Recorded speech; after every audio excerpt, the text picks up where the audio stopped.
Banyak orang mengira kaya adalah tentang memiliki lebih banyak daripada yang lain. Lebih banyak harta, lebih banyak tabungan, lebih banyak kenyamanan. Namun Islam memandang kaya dari arah yang berbeda. Ada orang yang hartanya melimpah, tetapi hatinya selalu gelisah. Tak pernah merasa cukup, tak pernah benar-benar tenang. Dan ada orang yang hidup sederhana, namun hatinya lapang. Tidurnya nyenyak, langkah hidupnya ringan. Islam tidak menolak harta. Islam tidak memusuhi kekayaan. Tetapi Islam bertanya lebih dalam. Apakah harta itu menguasai hati? Atau hati yang menguasai harta? Karena dalam Islam, kaya bukan soal berapa yang dimiliki, melainkan berapa yang dibutuhkan oleh hati.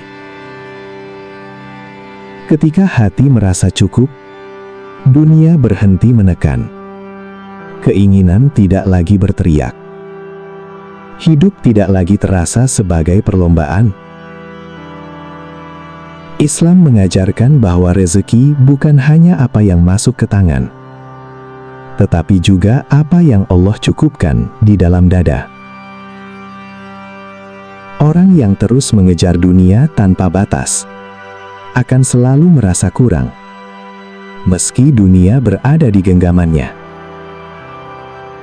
Sebaliknya, orang yang tahu kapan berhenti akan merasa kaya, meski hidupnya sederhana. Karena kekayaan sejati dalam Islam bukan tentang menumpuk, tetapi tentang merasa cukup dan merasa aman bersama Allah. Inilah kekayaan yang tidak bisa dicuri, tidak bisa runtuh, dan tidak akan habis oleh waktu. Ada masa dalam hidup ketika manusia merasa telah memiliki segalanya, namun tetap merasa kosong. Ia menambah harta bukan karena kebutuhan, melainkan karena ketakutan. Takut kurang, takut tertinggal, takut kehilangan. Islam memandang keadaan ini bukan sebagai kurangnya rezeki, melainkan kurangnya rasa cukup. Dalam Islam, kaya bukan dimulai dari tangan, tetapi dari hati. Karena tangan bisa penuh, namun hati bisa lapar. Dan hati yang lapar tidak akan pernah tenang, meski dunia berada di sekelilingnya. Ada orang yang hidupnya sederhana, namun ia tidak sibuk membandingkan. Ia tidak mengejar apa yang dimiliki orang lain.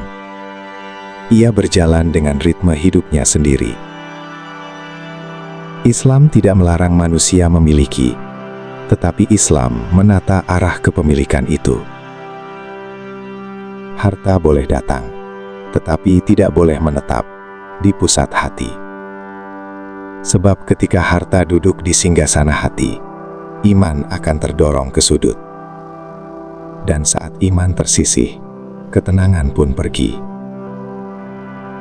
Dalam pandangan Islam, kaya adalah keadaan di mana seseorang tidak dikuasai oleh apa yang ia miliki. Ia bersyukur ketika diberi dan tetap tenang ketika diuji. Ia merasa aman, bukan karena jumlah, tetapi karena kepercayaan kepada Allah yang mencukupi. Inilah kekayaan yang tidak berkurang saat dibagi, tidak gelisah saat diuji, dan tidak runtuh saat dunia berubah. Ada satu hal aneh tentang hati manusia. Ia selalu merasa kurang, bahkan ketika hidup terlihat cukup. Saat satu keinginan tercapai, keinginan lain segera menyusul. bukan karena hidup belum memberi, tetapi karena hati tidak pernah diajari berhenti. Islam memandang kegelisahan ini bukan sebagai kesalahan dunia, melainkan kesalahpahaman tentang tujuan. Dunia diciptakan untuk dilewati, bukan untuk ditinggali oleh hati. Namun manusia sering menjadikan dunia sebagai tempat berharap terakhir. Ia menggantungkan rasa aman pada hal-hal yang bisa hilang. Hati pun lelah, bukan karena terlalu sedikit memiliki, tetapi karena terlalu banyak menggantungkan makna pada dunia. Dalam Islam, ketidakpuasan hati adalah tanda bahwa sesuatu tidak berada di tempat yang seharusnya. Hati yang diciptakan untuk mengenal Allah tidak akan pernah puas hanya dengan pujian manusia. Hati yang diciptakan untuk keabadian tidak akan tenang dengan sesuatu yang sementara. Itulah sebabnya, semakin dunia dikejar, semakin ia menjauhkan rasa cukup. Islam tidak melarang menikmati dunia, tetapi Islam mengingatkan, jangan biarkan dunia menjadi jawaban atas semua kegelisahan. Karena hati tidak pernah lapar dunia. Yang lapar adalah hubungannya dengan Allah. Dan ketika hubungan itu kembali, dunia tidak berubah. Tetapi hati akhirnya tahu kapan harus berhenti.